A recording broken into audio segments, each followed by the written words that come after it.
Okay, as a meditation ရင်သွားမယ်နော် Okay, easy position လေးနဲ့ထိုင်ပြီးမယ်ပြီးတော့မှခါးလေးမမတ်လေးထားပြီးမယ်ကိုကလက်ညှိုးလေးနဲ့လက်မထိပ်လေးနဲ့ထိချင်တယ်ဆိုလဲထိထားလို့ရတယ်ပြီးတော့မှမျက်လုံးလေးမှိတ်လာမယ်ကိုရဲ့ဝမ်းဘိုက်လေးဖောင်းလာတဲ့အထိရှုသွင်းပြီးမယ်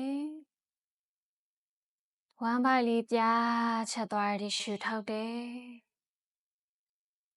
နှာခေါင်းလေးနဲ့ပဲရှုတယ်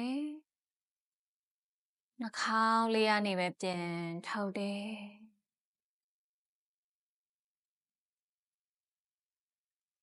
ရှုထုတ်တဲ့ချိန်မှာကိုယ့်ရဲ့စိတ်လေးတွေလျှော့ချထားပေးမယ်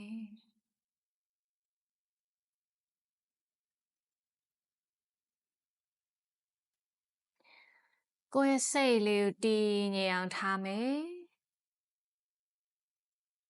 ရှုသွင်းရှုထုတ်လေးကိုပဲဖြည်းချင်းနဲ့ပုံမှန်လေးလုပ်ပေးနေမယ်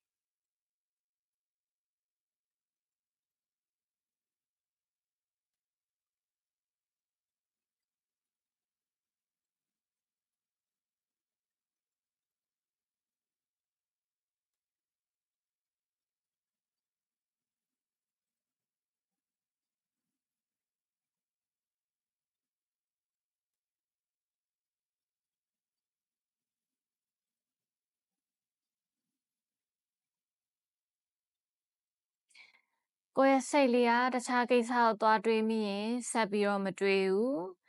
ရှုသွင်းရှုထုတ်လေးပဲပြန်လာလုပ်ပေးတယ်တတိလေးပြန်ကပ်ပေးမယ်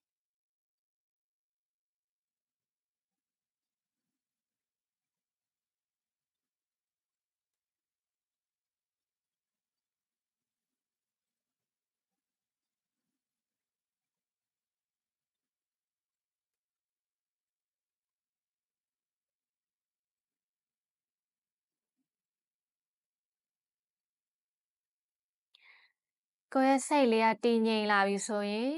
ခန္ဓာကိုယ်အတွင်းပိုင်းထဲကနေပြီးတော့တနေရာချင်းစီလိုက်ကြည့်ပေးမယ်ကိုယ့်ရဲ့မတိစိတ်ကနေသွားပြီးတော့တင်းထားမိတဲ့နေရာလေးတွေရှင်လိုက်လျှော့ပေးမယ်ကိုယ့်ရဲ့မျက်မှောင်လေးတွေကျုံထားမိရင်လျှော့ပေးမယ်အန်လေးတွေကြိတ်ထားမိရင်လည်းလျှော့ပေးမယ်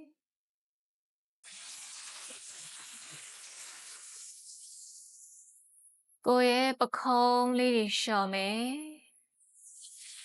လက်မောင်းလေးတွေတောင့်ထားမိရင်လည်းလျှော့ပေးမယ်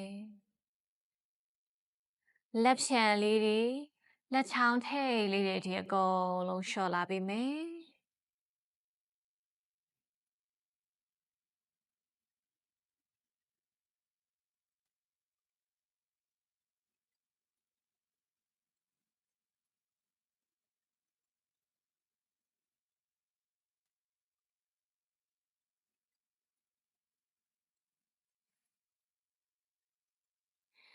ရှုသွင်းရင်ဗိုက်လေးကသူ့အလိုလိုလေးဖောင်းနေရှုထုတ်ရင်ဗိုက်လေးကသူ့အလိုလိုလေးပြန်ချက်တယ်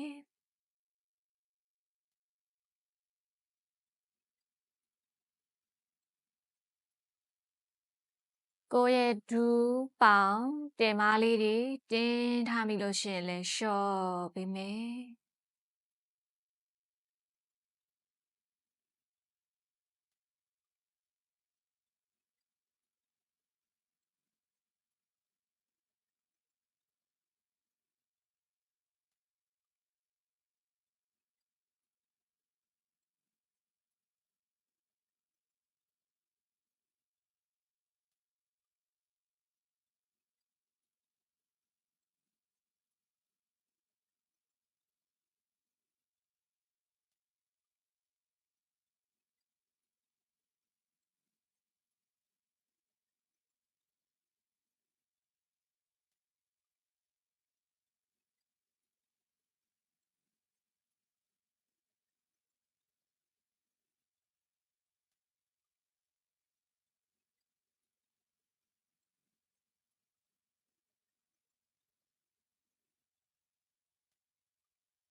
ကိုယ့်ခန္ဓာကိုယ်ပေါ်မှာပဲအာရုံလေးတွေကတ်ထားပေးမယ်ကြောရိုးလေးတွေကုန်းမြင်နည်းနည်းလေးပြန်မှတ်ပေးမယ်โอเคအဲ့အနေမှာကိုယ့်ရဲ့မျက်လုံးလေးမဖွင့်သေးပဲနဲ့ဦးခေါင်းလေးကိုအပေါ်ဘက်လေးကိုမော်ချလာပေးမယ်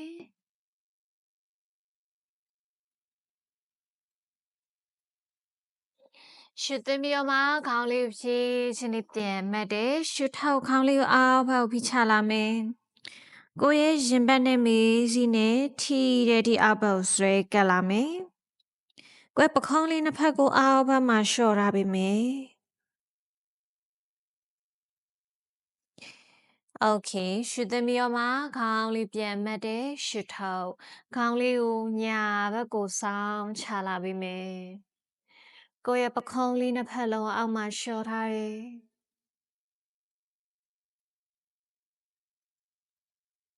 โอเคရှုသွင်းပြီးတော့မှခေါင်းလေးပြန်မှတ်မယ်ရှုထောက်ခေါင်းလေးကိုဘယ်ဘက်ကိုပြန်ဆောင်းချလာပေးမယ်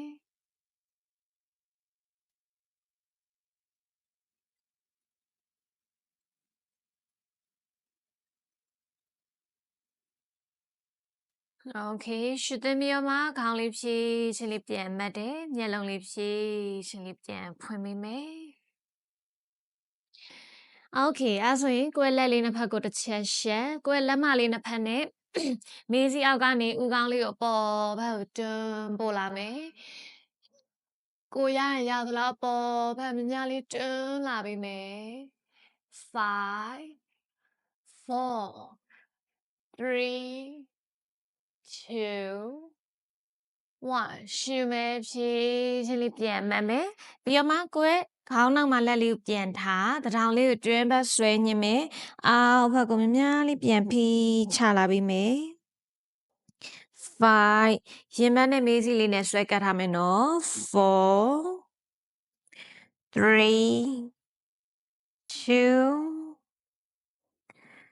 1 okay ရှုသွင်းပြီးတော့မှခေါင်းလေးကိုဖြည့်ချင်းလေးပြန်မှတ်ပေးမယ်โอเคပြီးရင်ကိုယ့်ရဲ့ဒီရဲ့ဘယ်ဖက်လက်လေးကိုခါပေးလေးမှာအကုန်လုံးလာပတ်ထားမယ်ခါပေးလေးမှာလာပတ်မယ်ကိုယ့်ဒီပခုံးလေးတော့အကုန်လုံးပါတဲ့ဒီဆွဲပတ်ထားမယ်โอเคပြီးတော့မှကိုယ့်ညာဘက်လက်လေးနဲ့ခေါင်းလေးကိုဒီနရွက်ပေါ်လေးကနေကင်မယ်ကိုယ့်ဒီညာဘက်ပခုံးဒီလိုမတက်ဘူးเนาะပခုံးလေးကိုရှော့ရှော့ပြီးတော့မှဦးခေါင်းလေးကိုညာဘက်ကိုများလေးဆောင်းချလာမယ်မျက်လုံးလေးကမျက်နှာချက်လေးကိုကြည့်ရပါမယ်အားနဲ့ဖိချမယ်နော်ကိုယ့်လက်မှာအားလေးထည့်ပြီးထောက်လျှောက်ဖိရမယ်5 4 3 2 1အဲ့တိုင်းလေးပဲဖိထားတာကိုမှကိုယ့်ဦးခေါင်းလေးကိုအောက်ဘက်ကိုဖြည့်ချင်းလိုလေးလှည့်လာမယ်ကိုယ့်ဒီညာဘက်ပေါင်ရင်းလောက်လေးကိုလှည့်ပြီးတော့ကြည့်ထားမယ်ဒီခေါင်းကိုတေချာပြန်ဖိချထားမယ်လက်လေးကတေချာပြန်ဖိချမယ်ခေပြန်ထိန်းထားမယ်နော်5 4 3 2 1 okay ပြီးတော့မှအရှိလေးကိုဖြည့်ချင်းပြန်လှည့်မယ်ရှုသွင်းပြီးတော့မှခေါင်းလေးကိုဖြည့်ချင်းလေးပြန်မှတ်ပေးမယ်โอเคနောက်တစ်ဖက်သွားမယ်နော်ကိုယ့်ရဲ့ညာဘက်လက်လေးကိုဒီဘက်ဘယ်ဘက်ခါပြီးလေးမှာညာဘက်နော်โอเคညာဘက်လက်လေးကိုခါပြီးလေးမှာပြန်ပတ်များလေးပတ်ထားမယ်ပြီးတော့မှဘယ်ဘက်လက်လေးကနရွက်ပေါ်ကနေမှကင်မယ်များလေးဖိချလာမယ်မျက်လုံးလေးကမျက်နှာချက်လေးကိုမျက်ဆောင်လေးထိုးပြီးကြည့်ထားမယ်โอเคညာဘယ်ဘက်လက်မှာအားလေးများလေးထည့်မယ်နော်5 4 3 2 1အဖိအတိုင်းအဖိတိုင်းကိုမှကိုယ့်ရဲ့ဦးခေါင်းလေးကိုအောက်ဘက်ကိုပြေးချင်းလေးလှည့်ကြည့်လာကိုယ့်ဘယ်ဘက်ပေါင်ချင်းလောက်လေးကိုလှည့်ကြည့်လာမယ်ဒီလက်လေးကပိုဖိထားမယ်နော်5 4 3 2 1ခေါင်းလေးကိုရှေးဘက်ကိုအရင်ပြန်လှည့်ရှုသွင်းပြီးတော့မှခေါင်းလေးဖြည့်ချင်းလေးပြန်မှတ်လာမယ်လက်လေးဖြည့်ချင်းလေးပြန်ဖြုတ်မယ်โอเคပြီးရင်ကိုယ့်ရဲ့လက်လေးနှစ်ဖက်ကိုလူလေးရှေ့မှာအရင်ဆန်လိုက်ပြီးရင်ဒီလိုလက်ဖမိုးချင်းရင်ဆိုင်လိုက်ပြီးတော့မှကိုယ့်ရဲ့ညာဘက်လက်လေးကိုအပေါ်ဘက်ကနေချိန်မယ် ဟုတ်တယ်ပြီးတော့မှလက်လေးအောက်ဘက်ကနေဝင်တယ်ပြန်ထွက်လာမယ်သထောင်လေးဖြည်းချင်းလေးဆန့်လာမယ်ရသလောက်သွားမယ်နော် Okay ခဏလေးထိန်းထားပေးမယ် 5 4 out there 3 2 1 Okay အပေါ်ကနေပြန်ဝင်ပြန်ဖြီးရယ်ပြီးတော့မှအဲ့တိုင်းလေးကိုလက်လေးကိုအပေါ်ဘက်ကိုဆွဲဆန့်လာမယ်ကိုယ့်ဒီလက်မောင်းလေးကိုနရွက်လေးနဲ့နရွက်အနောက်ဘက်ကိုရသလောက်နည်းနည်းလေးထပ်ပို့မယ်ဟုတ်ပြီနော်အပေါ်ဘက်ကိုဆွဲဆန့်ထားမယ်ရှူထောက်ရင်အဲ့တိုင်းလေးကိုညာဘက်လေးကိုအသာလေးနည်းနည်းချင်းစီဆွဲဆန့်လာသထောင်လေးကိုဆွဲဆန့်3 2 1ရှူမယ်ပြန်မက်မယ်ရှူထောက်ဘယ်ဘက်ကိုပြန်ဆောင်ချမယ်3 2 1ရှူမယ်ပြန်မက်မယ်ရှူထောက်ညာဘက်လေးကိုပြန်ဆွဲဆန့်3သထောင်လေးဆန့်နာမယ်2 1ရှူထောက်3 2 1ရှူOkay ပြန်ထောက်လာမယ်ညာဘက်လေးပြန်ဆွဲဆန့်3 2 1ရှူထောက်3 2 1 Okay ပြန်လျှော့မယ်ရှူပြီးပြန်မက်မယ်လက်လေးပြန်ချ Okay လက်လေးတစ်ချက်ပြန်ဖြီးမယ်နော်ရမယ်နော် Okay ပြီးတော့မှလက်လေးတစ်ဖက်ပခုံးနဲ့တန်တန်လေးဘေးကိုဆန့်မယ်ကိုယ်ညာဘက်လက်လေးကိုခပ်ဝေးလေးကိုယ်ဒီတင်မနဲ့တန်တန်လေးဘေးမှာထောက်လာကိုရသလောက်ပေါ့ဒါမဲ့ကိုယ်ဒီတင်မားတွေဒီဒူးတွေကလိုက်မချွလာဘူးတေချာလေးဖြာဘက်ဖိချရမယ်နော် Okay ပြီးတော့မှကိုယ်ဘယ်ဘက်လက်လေးကဒီရဲ့နှစ်ရွက်ဘေးကနေမှညာဘက်ကိုဆွဲဆန့်လာမယ်ရလို့ရှိရင်တထောင်လေးဖြည်းချင်းလေးချလာမယ်မရရင်လေကိုရသလောက်ပဲဆွဲဆန့်ထားပေးမယ်ရှူလို့ရှိရင်ဒီတိုင်းလေးပဲအသာလေးနည်းနည်းလေးပြန်ထားမယ်ရှူထောက်ဖြည်းချင်းလေးပြန်ဖိချရှူဖြည်းချင်းလေးပဲအသာလေးပဲပြန်ဆန့်နေထောက်ရင်အောက်ဘက်ဖြည်းချင်းလေးပြန်ဖိချမယ်နောက်တစ်ခါရှူထောက်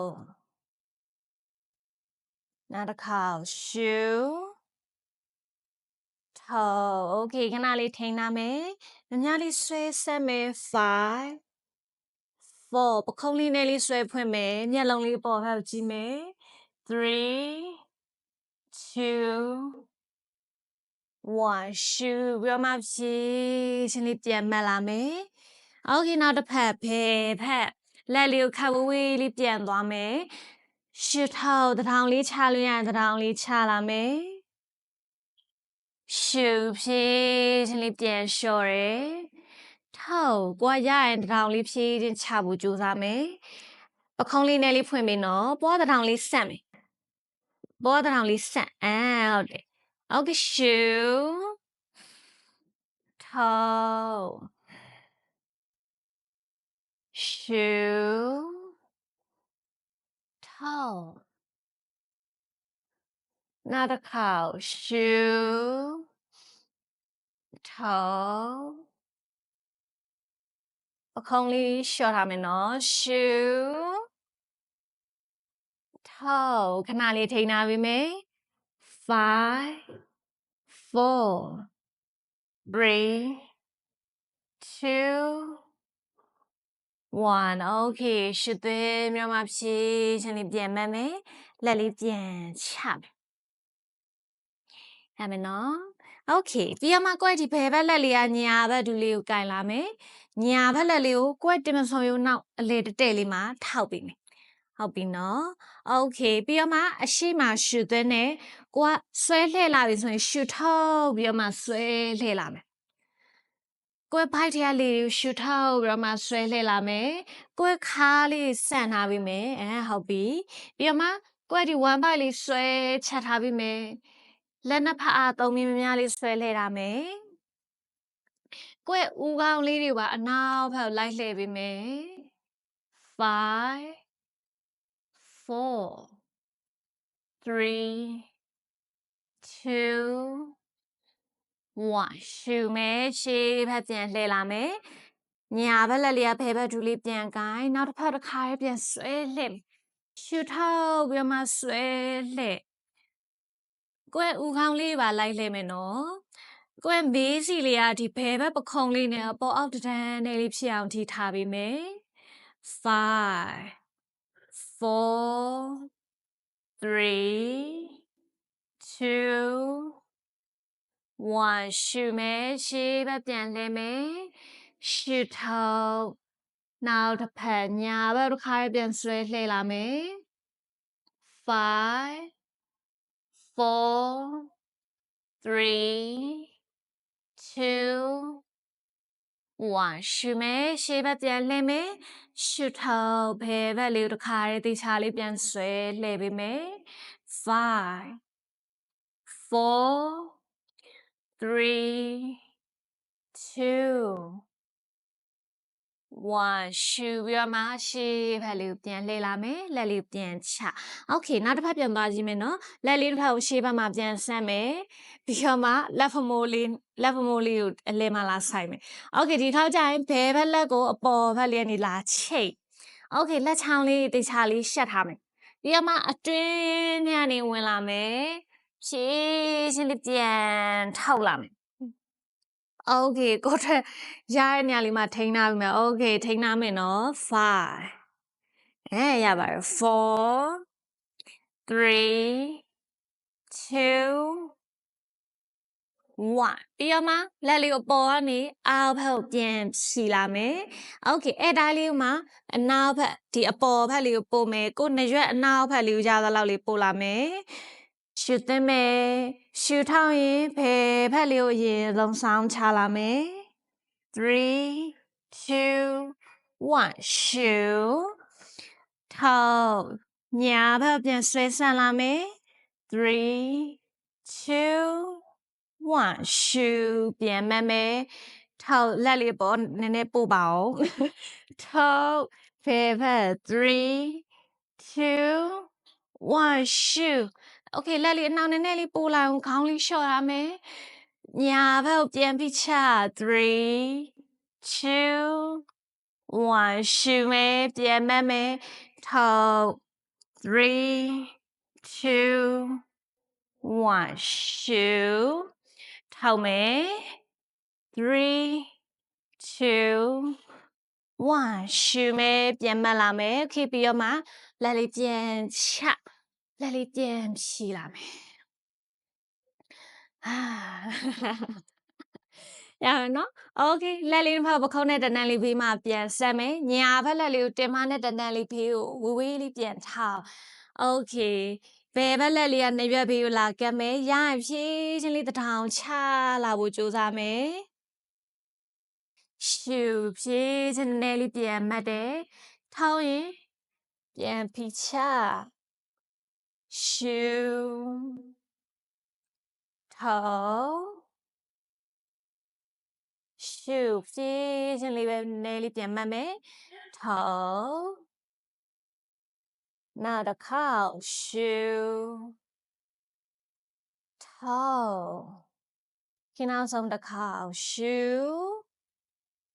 ထောက်โอเคခဏလေးထိန်းထားမယ်နော်5 4 3 2 1 okay ရှူသွင်းမယ်ပြန်မှတ်လာမယ်နောက်တစ်ဖက်ဘယ်ဘက်လက်လေးကိုတင်မနဲ့တနန်းလေးဘေးကိုထောက်ဖြည်းချင်းလေးဆွဲဆန့်လာမယ်တထောင်လေးချလို့ရတထောင်လေးဖြည်းချင်းချမယ်ပခုံးဒီလိုမသွားနဲ့နော်ပခုံးလေးနဲ့လေးလျှော့ဟုတ်ပြီပြီးတော့မှဖြည်းချင်းရရင်ချပြီးမယ်ရှူရင်အသာလေးနဲ့လေးပြန်မှတ်ဟုတ်ပြီရှူထောက်အားပဲဖြည်းချင်းလေးပြန်ပြီးချတယ်နောက်တစ်ခေါက်ရှူ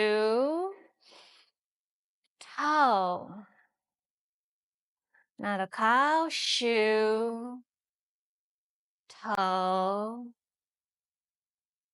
โอเคနောက်ဆုံးတစ်ခေါက်ရှူထောက်မယ်ခဏလေးဆွဲဆန့်ထားပေးမယ်နော်ထိန်းထားပေးမယ်5 4 3 2 one okay ရှုသွင်းပြီးမှဖြည်းချင်းလေးပြန်မှတ်မယ်လက်လေးပြန်ချ okay ဘယ်ဘက်လက်လေးကညာဘက်ဒူလေးပြန်တွန်းမယ်ဘယ်ဟုတ်တယ်နော်ဟုတ်တယ်နော်ဟုတ်တယ်ညာဘက်လက်လေးကကိုတင်မဆိုရောနောက်တက်တက်လေးမှာထောက်ပေးမယ်အရှိမရှုသွင်းမယ်ရှုထောက်ပြီးတော့မှဒီလက်နှစ်ဖက်အားသုံးနောက်ဘက်များလေးဆွဲလှည့်လာပေးမယ် 5 4 5လေးချက်ထားမယ်3 2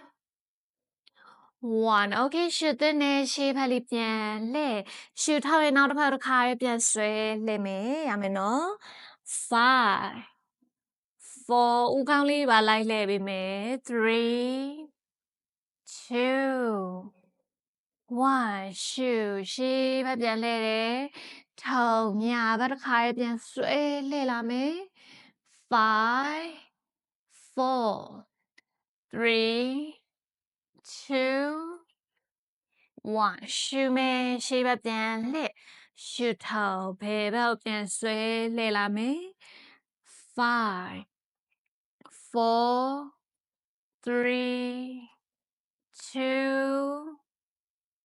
1 okay ရှုသွင်းပြီးတော့မှရှေ့လေးပြန်လှည့်လာမယ်ဖြည်းချင်းလေးပြန်လျှော့မယ် okay ရမယ်နော် okay အဲ့ဆိုရင်ဖြာဒီဘက်ညာဘက်လေးတစ်ချက်လှည့်လိုက်နော်ကိုယ့်ရဲ့ဒီရဲ့ညာဘက်6လေးကိုအရှိမ60 degree ထောင်းမှန်လေးထားလိုက်မယ်ပြီးတော့မှကိုယ့်ရဲ့ဒီရဲ့ဘဲဘက်6လေးကိုဒီလိုမျိုးထောင်းမှန်လေးထပ်ထားမယ်ကိုယ့်ရဲ့6လေးကိုဒီရဲ့ဒူးလေးကိုပါထပ်ပြီးတော့ထောင်းမှန်လေးထပ်ထားမယ်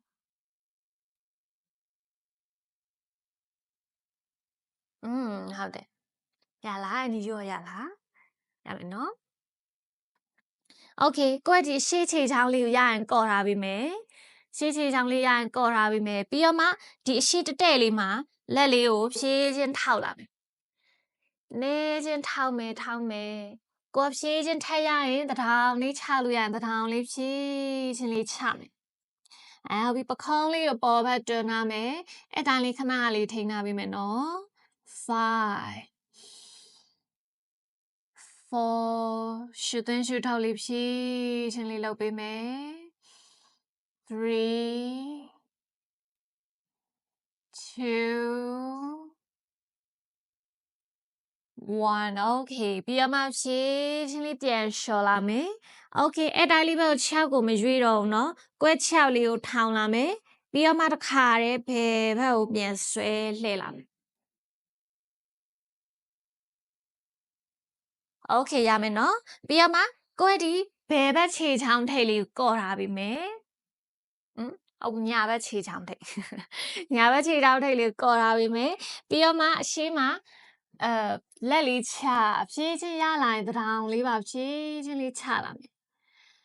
okay ပခုံးလေးပေါ်ဖက်နည်းနည်းလေးပြန်တွန်းထားပေးမယ်ကိုကဒီညာဘက်တင်မဖေးလေးတွေတင်းနေတဲ့ထီလေးဖိချရမယ်5 4 3 2 1 okay ပြီးတော့မှဖြည်းချင်းလေးပြန်လျှော်လာပေးမယ်နော် okay အဲ့တိုင်းလေးပဲ6လေးပြန်လှည့်တယ်ပြီးတော့မှအခါရဲပြန်ဆွဲလှည့်ဟုတ်ပြီအခါရဲပြန်ဆွဲလှည့်မယ်ဒီခေါက်ကျရင်ကိုယ့်ရဲ့ဒီခြေထောက်ထက်နည်းနည်းကြဲကြဲလေးလက်ချောင်းထိပ်လေးနဲ့ထောက်လာဟုတ်ပြီနော်ပြီးတော့မှကိုယ့်ရဲ့ဒီအောက်ဘက်ကိုဆင်းလာလို့ရှိရင်ဒီပခုံးကိုဒီလိုမျိုးမကြုံနာဘူးပခုံးကိုအနောက်ဘက်ဆွဲဖွင့်ထားမယ်ဒီတထောင်ကိုအပြင်ဘက်လေးကိုဖြည်းချင်းလေးဖွင့်ပြီးတော့မှရှုထောက်ပြီးတော့ဖြည်းချင်းလေးရင်ဘက်လေးဖိချလာမှာကိုယ့်ရဲ့ဒီခြေသလုံးလေးဘက်ကိုဖိချလာမှာဟုတ်ပြီနော်ရှုသွင်းလို့ရှိရင်ဖြည်းချင်းလေးပြန်မလာမယ်ခေါင်းလေးပေါ်ဘက်တစ်ချက်မော့တယ်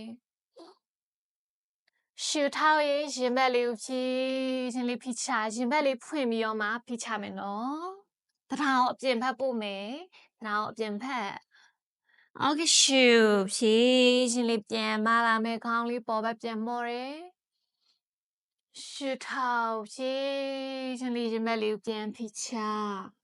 နောက်တစ်ခါရှုထောက်နောက်တစ်ခါရှု toe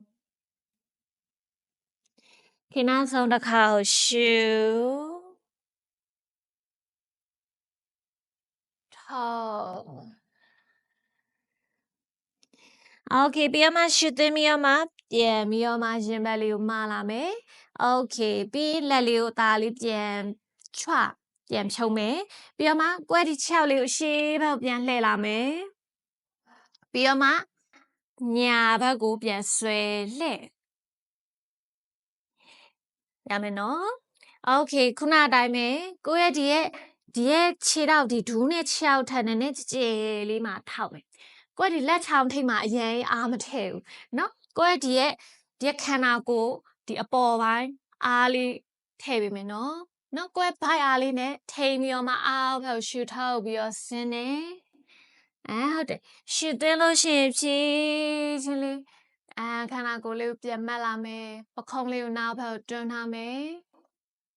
ရှူထောက်ရဲ့ဘိုက်အားလေးသုံးတယ်ပခုံးလေးကိုဆွဲဖွင့်ပြီးတော့မှအောက်ဘက်ဖြည်းချင်းလေးဖိချမယ်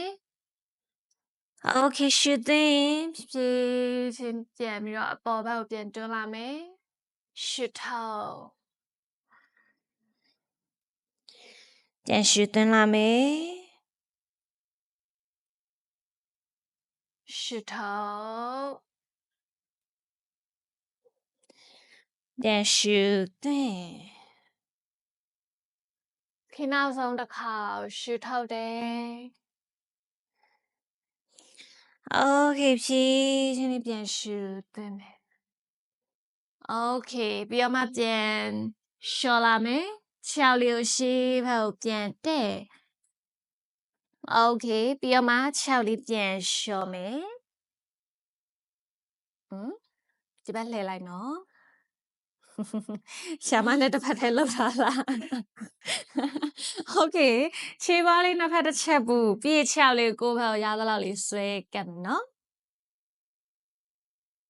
ဟုတ်ပြီပြီးမှခြေချောင်းထိပ်လေးတစ်ချက်ကိုင်းခါလေးမှတ်မယ်ဒူးလေးကိုပေါ်အောင်များလေးပြင်းပြင်းလေးခါပြီမယ်လုံးဝကိုယ့်ရဲ့ဖြာနဲ့ထိရဲ့ထိခါရပြီမယ်များလေးခါရမယ်5 4 3 2 1 Okay ပြန်လျှော်မယ် Okay ဒီခါကြလို့ရှိရင်ကိုယ့်ရဲ့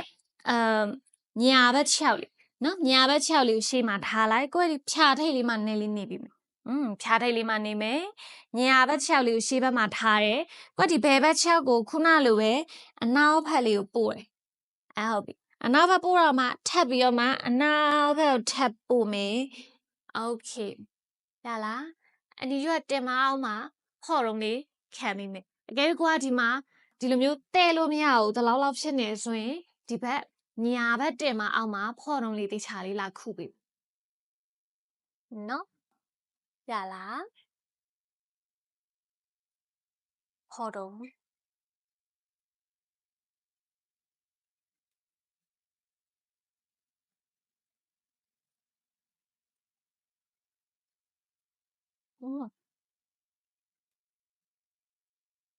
ရလား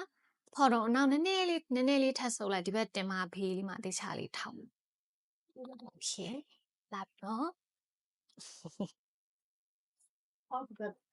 ဒီဘက်မှာပဲဒီလောက်ထောက်လိုက်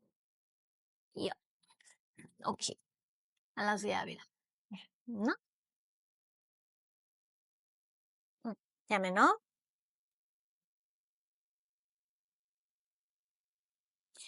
โอเคကိုကကဲထပ်ရတယ်ဆိုလို့ရှိရင်ဒီရဲ့6ကိုအရှိဘက်ကိုရသလောက်ထပ်ယူလို့ရတယ်။ထောင်းမှန်လောက်ထိယူလို့လည်းရတယ်နော်။ဟုတ်ပြီကွက်ချေချောင်းထိတ်လေးကိုကော်ထားပေးမယ်။ကွက်ဒီဘယ်ဘက်ပေါင်လေးကိုဖြာဘက်များလေးဖိချရမယ်။โอเคပြီးဒီရှေ့မှာဖြေးချင်းလက်လေးထောက်လာမယ်။သတောင်လေးထောက်လို့ရဖြေးချင်းလေးထောက်လာပေးမယ်။ဟုတ်ပြီနော်။โอเคသတောင်လေးထောက်ပြီးခဏလေးထိန်းထားပေးမယ်နော်။5 4 3ကွက်ဘဲဘက်ပေါင်လေးကိုဖြာဘက်နည်းနည်းလေးထပ်ပြီးချမယ်2မဲခဏလေးထိန်းထားမယ်နော်5 4 3 2 1 Okay အနောက်ကဒူလေးကွေးလာမယ်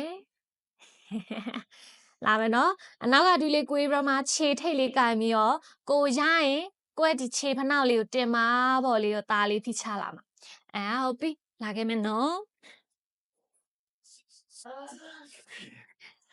လက်မီလားနဲလေးโอเคဒီဘက်ကနေကင်မယ်နော်โอเคအောက်ကပခုံးတွန်းနာမယ်ပခုံးလေးဆွဲဖွင့်နာမယ်လာပြီရလား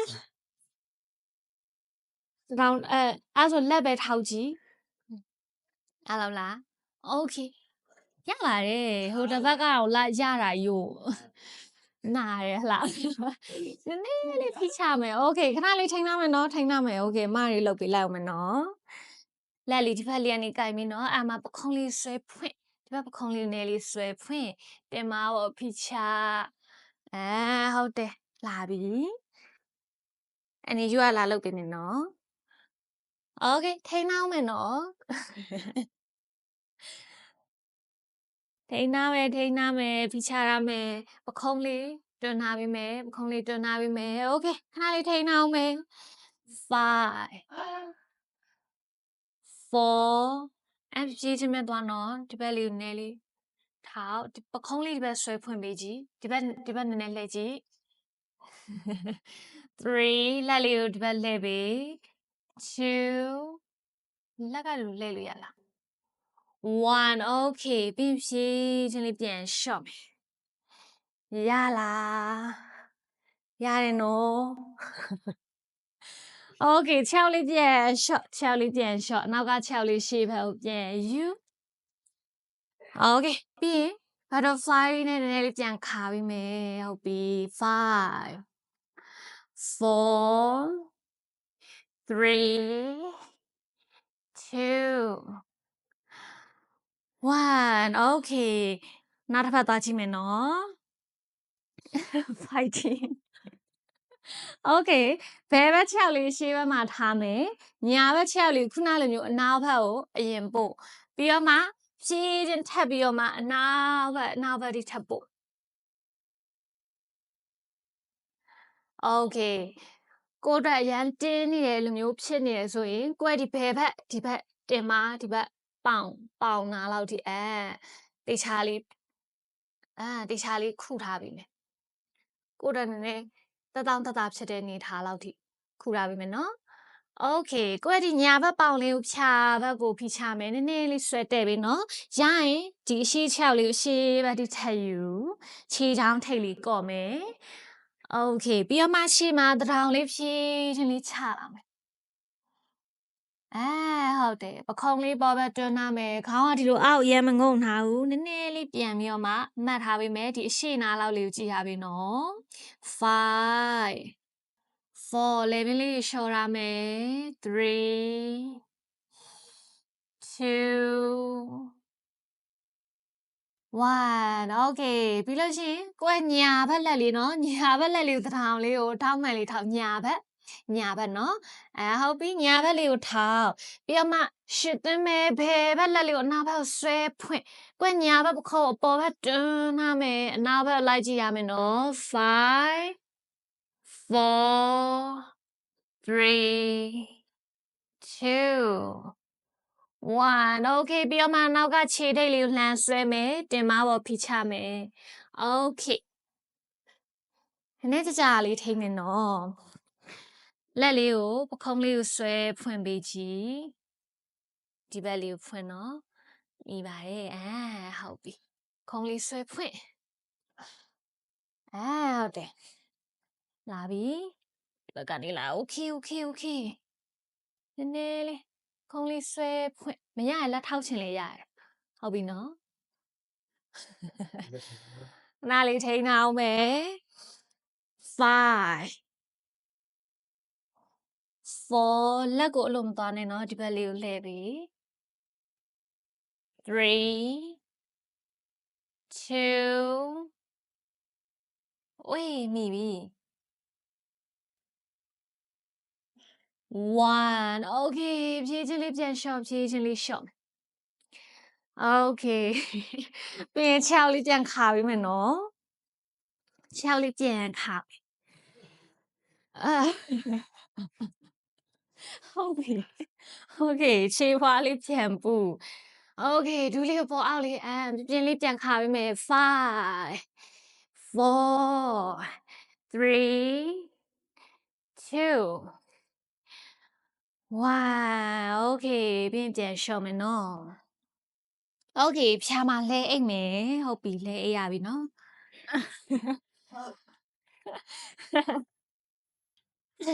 โอเคပြီးတော့မှကိုယ့်ရဲ့ဒီဘဲဘက်ခြေောက်လေးကိုအောက်ဘက်မှာဆန်ထားမယ်ညာဘက်ခြေောက်လေးကိုဒူးလေးကွေးလာမယ်ဒူးလေးကွေးလာမယ်ကိုယ့်ရဲ့ဒူးလေးကိုကိုယ့်ဘက်ကိုဆွဲကက်ဒီဘိုက်လေးနဲ့ပေါက်လေးနဲ့ထီရဲ့ဒီတင်းတင်းလေးဆွဲကတ်ထားမယ်နော်တင်းတင်းလေးလက်မှာအားထည့်ဆွဲကတ်ထားမယ်ကိုယ့်ရဲ့ဒီညာဘက်ခြေထိတ်လေးကိုတစ်ချက်ကုတ်ထားပေးမယ်โอเคအဲ့ဒါလေးခဏလေးထိန်းထားပေးမယ်နော်ပခုံးလေးတွေလျှော့ကိုကမျက်လုံးလေးမှိတ်ချင်မှိတ်ထားလို့ရတယ်နော်အိတ်တော့မပြောနဲ့နော်โอเคကိုဘက်လေးဆွဲကတ်ထားမယ်5 4 3 2 1 โอเคပြီးရင်ရှော့မယ်နော်ပြီးရင်ကိုယ့်ဒီရဲ့ပေါင်အောက်လေးကနေကိုမီရဲ့နေရာလေးကနေလမ်းဆွဲမယ်ပြီးရင်ခြေောက်လေးကိုအပေါ်ဘက်ကိုဆန့်ဟုတ်ပြီနော်ကိုကအကယ်၍ထပ်မိလို့ရှိရင်ခြေတလုံးသားလေးကနေအပေါ်ဘက်ထိထပ်ပြီးတော့မှတက်ပြီးတော့မှဆွဲပေးမယ်အဓိကဒီဒူးလေးတော့ဆန့်ပေးမယ်နော်ဒူးလိုမျိုးကိုမသွားဘူးဒူးလေးတော့ဆန့်မယ်ကိုကထပ်မိအပေါ်ဘက်ထိထပ်ဆွဲနည်းနည်းလေးထပ်မိခြေချင်းဝက်လောက်ထိထပ်ပြီးတော့မှဆွဲလာမယ်အထပ်မိလို့ရှိရင်အပေါ်ဘက်ထိဆွဲအပြင်ကိုဘက်ထပ်ပြီးတော့မှဆွဲကက်ထပ်ရရင်ကိုယ့်ဒီခြေချောင်းထိတ်လေးကိုဘက်ထပ်ကော့လာလို့ရတယ်ဟုတ်ပြီနော်โอเคကိုဘက်ရတော့ထပ်ပြီးတော့မှဆွဲကက်လာမယ်လုံးဝတင်းနေပြီဆိုတော့ညလေးမှာခဏလေးထိန်းထားပေးမယ်5 4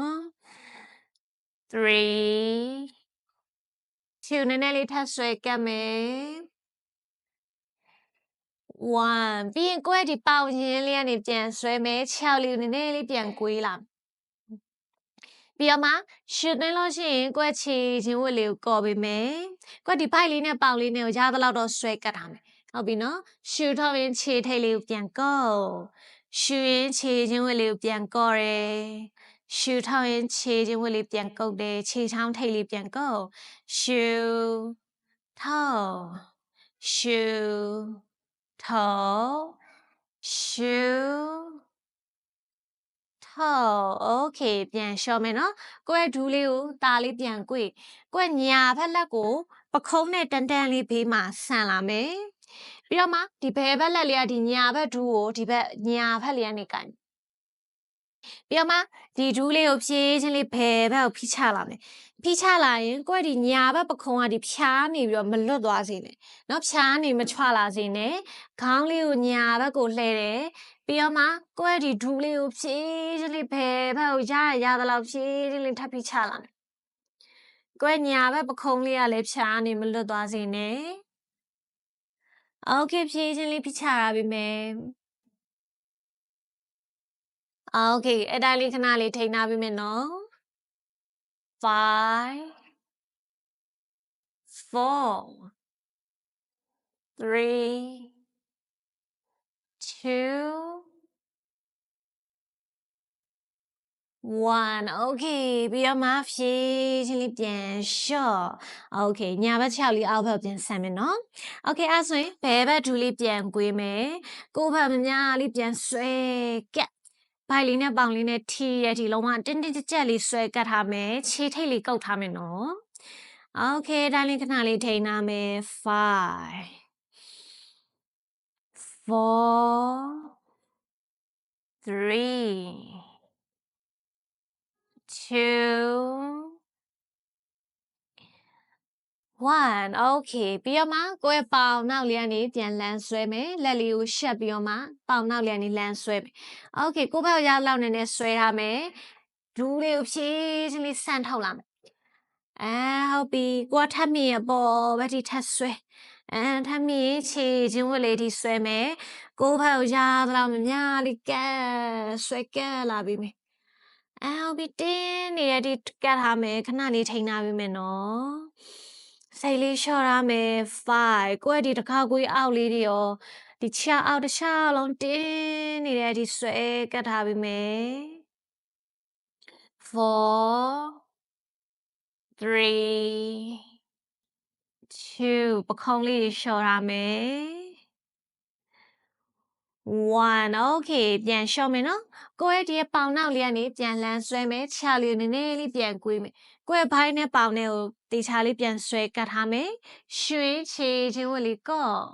ရှူထောက်ရင်ခြေထိပ်လေးပြန်ကုန်းမယ် okay ရှူထောက်ရှူထောက်နောက်တစ်ခါရှူထောက်ရှူထောက် okay ပြန်လျှော့မယ်ကိုယ်ဘယ်ဘက်လက်လေးကိုပခုံးနဲ့တနက်လေးပြီးမှဆန့်ဦးခေါင်းလေးကိုဘယ်ဘက်လေးကိုလှည့်ပေးမယ်နော်ညာဘက်လက်ကဒီဘယ်ဘက်ဒူးကိုပြင်ဘက်ကနေကင်မယ်ဒီဘယ်ဘက်ဘယ်ဘက်လေးကနေကင်ပြီးတော့မှညာဘက်ကိုဖိချလာမယ်ကိုယ်ဘယ်ဘက်ပခုံးလေးလိုက်မကြွစီနဲ့နော်ဖြင်းချင်းလေးထပ်ရလာရင်ကိုယ်ဒူးလေးနဲ့ကြမ်းမြစ်လေးနဲ့ထိတဲ့ထိဖိချလာOkay ခဏလေးထိန်းထားပြီးမယ်5 4 3 2 1 Okay ပြီးတော့မှဖြည်းချင်းလေးပြန်လျှော့မယ်ပြီးရင်ကိုယ့်ရဲ့ဒူးလေးနှစ်ဖက်လုံးလက်နှစ်ဖက်လုံးပိုက်ဆွဲပိုက်ပြီးရင်ဒီလက်ကကိုယ့်ရဲ့ဒီလက်မောင်းရင်းလောက်ထိလက်မောင်းရင်းထိဆွဲပိုက်လာမယ်တင်းတင်းကြပ်ကြပ်လေးဆွဲပိုက်လာမယ်တင်းတင်းကြပ်ကြပ်လေးဆွဲပိုက်ထားပေးမယ်Okay တစ်ချက်ရှူသွင်းမယ်ရှူထောက်ရင်ခေါင်းလေးကိုမှကိုယ့်ရဲ့နှာခေါင်းလေးကိုဒူးနှစ်ဖက်ကြားလေးထဲကိုရသလောက်ထည့်လာမယ်ရှူမယ်ခေါင်းလေးဖြည်းချင်းလေးပြန်ချOkay အဲ့တိုင်းလေးခဏလေးထိန်းထားပြီးမယ်နော်5 4 3 2 1 Okay ပြီးတော့မှဖြည်းချင်းလေးပြန်လျှော့မယ်ကိုယ့်ရဲ့ခြေလေးအောက်ဘက်မှာဖြည်းချင်းလေးပြန်ချရမယ်နော် Okay ပြီးရင်ခန္ဓာကိုယ်လေးကိုဘေးဘက်ကိုလဲမယ်ဘေးတစ်ဆောင်လေးလဲမယ်ပြီးတော့မှဘေးတစ်ဆောင်လေးဖြည်းချင်းလေးထားပြီး